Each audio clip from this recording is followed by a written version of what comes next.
Another thing I talk about is creating better habits and relationships.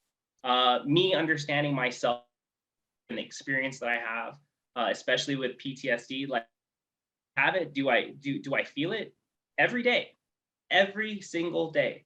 And every single day I have to tell myself to get up, wake up, get out of bed, brush my teeth, make my bed, and do these things. And I have to literally like, you could sleep in, but what does that do for you?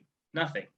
I could just be mad, be sad, and remember the boys that I've lost, or I could live for them. And those are daily choices that I have to make. And I make these very habitual to how I dress up in the morning. Like I iron my clothes in the morning. Most people don't do that. They stick it in the dryer with the new technology that's in fabric nowadays. And, hey, it's pressed, no, it's not.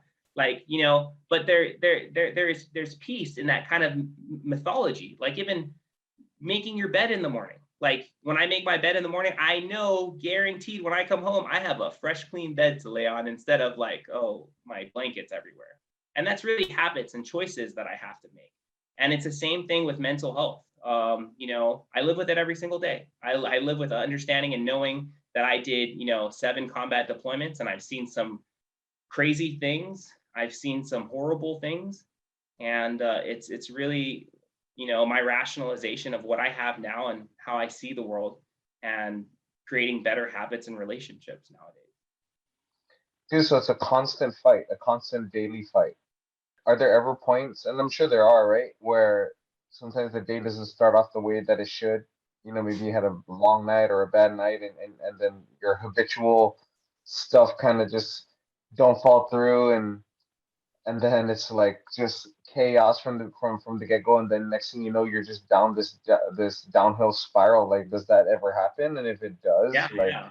what are some pivot points, or I'm thinking of it like from a fighting point of view, like what is your transitional point that you have to get yourself into so that you can be like, okay, all right, let's get back into the mix and then get back into your groove. Does that ever happen to you? Absolutely. And we all think of it as stress, right?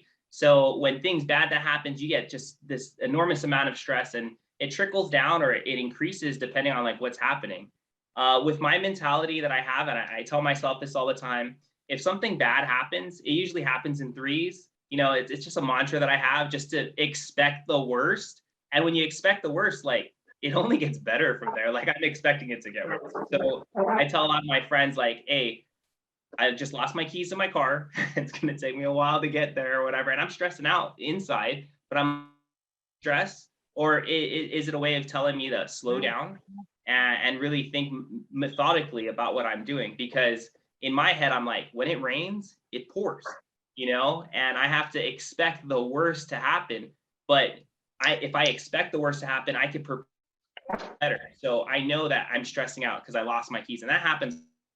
I actually have that new Apple key fob or whatever. Like now I know how to find my keys. And the same goes for my phone if I lose it, because my brain's like, oh my gosh, I lost this.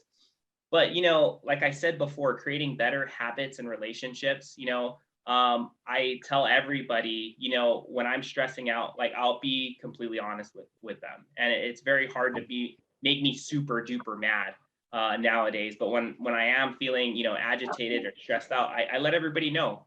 You okay there, bro? Yeah, sorry. I dropped something on the ground and I hit my head when I was on the bar once getting up. But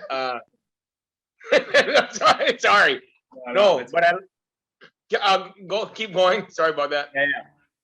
So, that creating those relationships with people, to have them understanding like how I am and what to do in case, I get into these deep, dark, darkness places. Just to be there for me, just put your hand on my shoulder, just let me know you're there, breathe, and being honest with them. Creating better habits, getting that key fob thing that helps me out. I put all of my scheduling so I know when to show up to things on my iPad.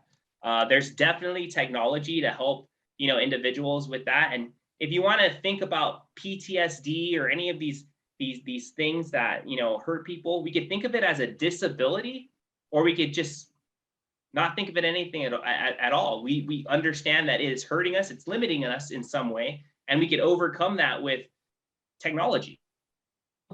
if my leg hurts, what am I going to use to help me walk? A cane. That have brain injuries or some sort of mental health, what am I going to use? Well, I could use this app.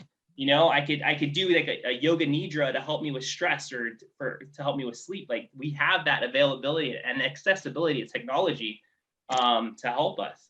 And that's definitely something I share with veterans and understand what's going on with you and how I can help you.